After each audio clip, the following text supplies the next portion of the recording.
టిల్లుగా ముందు ప్రేక్షకులు ప్రేమించారు. So Tillu always. ఇన్నాళ్ళు యాక్టింగ్ ఎంజాయ్ చేశాను, ఇప్పుడు డైరెక్షన్ ఎంజాయ్ చేస్తున్నాను. నేను దాన్ని కంపేర్ చేయలేను ఒకటంటే. So both. సో నాకు ఎప్పుడు యాక్చువల్ ఆ ఫీల్డ్లోకి వెళ్ళను నేను. నాకు బేసిక్గా ఆ ఫీలే రాదు.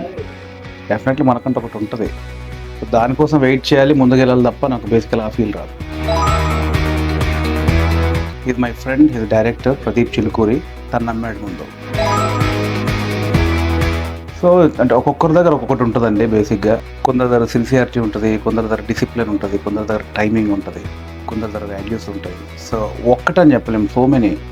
మనకు తెలియంది అది చిన్నవాళ్ళు కానీ పెద్దవాళ్ళు కానీ, నాకు రాంది నాకు తెలియంది అది ఎవరి దగ్గర ఉన్నా నేను తీసుకుంటాను, నాకు అందులో మొహమాటం లేదు. సో అందరు డైరెక్టర్స్ ఉండేదే pressure and budget issues. Regular every debut డైరెక్టర్కి అది కామనే. సో నేను దానికి ఏమో అతీతుని కాదు, బట్ దాన్ని ఓవర్కమ్ చేసి ముందుకు రావడం అనేది మెయిన్ థింగ్.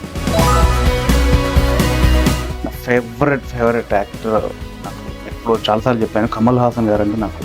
సో ఒకసారి చిన్న స్క్రీన్లో ఆయనతో షేర్ చేసుకున్నాను, బిగ్ స్క్రీన్లో అవకాశం వస్తే ఎక్కడికైనా వెళ్తాను ఆయన కోసం.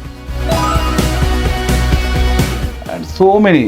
నేను అట్లా ఎప్పుడు అంటే ఇళయరాజు గారు ఉన్నారు, ఏఆర్ రెహమాన్ గారు ఉన్నారు, నేను ఇద్దరు చూజ్ చేసుకుంటే నేను చేయలేను. అండ్ కమల్ హాసన్ గారిని, మెగాస్టార్ చిరంజీవి గారిని, అట్లాగా చాలామంది ఉన్నారండి, ఆమీర్ ఖాన్ గారిని. అండ్ నాకు రమ్యకృష్ణ గారు అంటే చాలా చాలా ఇష్టం, ఆవిడతో చేయాలి. Versatile actor. 100 మందిలా కాకుండా 100లో ఒక్కడిగా ఉండడం అనేది ఇప్పుడు కిక్నిస్తుంది. గాడ్ గ్రేస్ ఏంటంటే కింది ఫ్యామిలీ నుంచి యాక్టింగ్ అనే ఒక ఈ ఫీల్డ్ని ఎంచుకోవడం, అక్కడి నుంచి రావడం, అది నాలో ఉన్న ఇది దానికంటే నేను ఎక్కువ దేవుడు పెట్టాడేమో, చిప్పు పెట్టేట వెళ్ళరా అన్నాడేమో, అందుకే ఆ ఎనర్జీ వచ్చిందేమో.